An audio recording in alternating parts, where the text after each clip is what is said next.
Une question d'actualité, donc ça a été abordé quelques temps avant, sur la directive européenne sur l'aménagement du temps de travail, qui est une directive qui nous menace depuis un certain nombre d'années, mais les taux se resserrent de plus en plus au fil des jurisprudences qui tombent. Pourriez-vous nous dire en quoi cela serait une menace pour nos sapeurs-pompiers volontaires, mais aussi peut-être pour nos pompiers militaires? On sait que nos militaires sont menacés par cette directive si elle venait à être appliquée. Je vous remercie. Quelle menace la DETT? Alors, pour moi, la DETT, c'est plus une menace. En tout cas, ça a été évacué par le président de la République. Bon, maintenant, je pense qu'il y a toujours des gens qui voudraient faire appliquer la DETT aux militaires. Il faut savoir que la DETT aux militaires, ça vient de l'exemple d'un gardien de refuge slovène, un sous-officier, qui est venu porter ça. Enfin, ce type, les gens qui veulent tuer la brigade de sapeurs-pompiers de Paris pourront édifier un monument à la gloire de ce type si on nous a fait appliquer la DETT. La DETT, c'est 3 menaces, en fait. La première menace, c'est que ça va changer l'état d'esprit. Enfin, moi, mes pompiers, ils comptent pas leurs heures.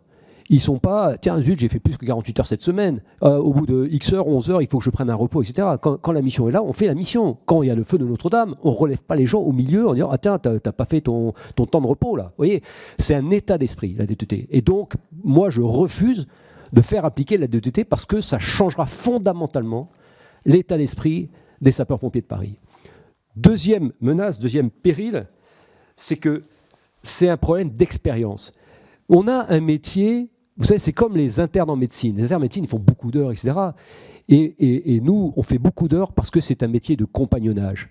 Parce que c'est un métier où vous ne pouvez pas provoquer l'expérience. Elle vient à vous, le feu, il y a un feu, mais vous n'avez pas inventé faire des feux pour pouvoir avoir l'expérience. Donc, il faut être présent. Et moi, je dis souvent à mes sapeurs-pompiers, je dis, effectivement, vous avez beaucoup de gardes, vous êtes souvent présents, mais vous accumulez cette expérience qui vous sera capitale quand, à 3 h du matin, vous ferez le feu de la rue Erlanger dans le 16e arrondissement, où malheureusement il y aura 10 morts, mais vous arriverez à sauver 64 personnes.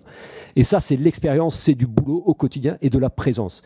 Donc, premier péril, l'état d'esprit. Deuxième péril, l'expérience, parce que c'est le compagnonnage. Et puis le troisième péril, mais qui n'est pas un péril pour le général de la brigade, qui est un péril pour le contributeur, c'est que, bien entendu, si vous voulez la même QSR, la même qualité de service rendu en appliquant la DETT, mais vous explosez les coûts, bien sûr. C'est-à-dire que c'est plus 30, plus 40, plus 50%, il faudrait faire le calcul. Mais c'est impensable. Moi, mes pompiers de Paris travaillent 3040 heures par an. Donc ils sont pas aux 35 heures. Mais alors dans les 3040 heures, ils sont de garde, ils sont à disposition de l'employeur, mais ils ne sont pas tout le temps en intervention. Il y a des moments de repos, il y a des moments où ils peuvent déjeuner, etc. Mais ils sont présents 3040 heures. Voilà. Et donc si on fait la même chose avec l'application de la DETT, ça va exploser les coûts. Donc c'est aussi un système impensable. Donc voilà, Monsieur le Président, pour répondre à la question de la DETT.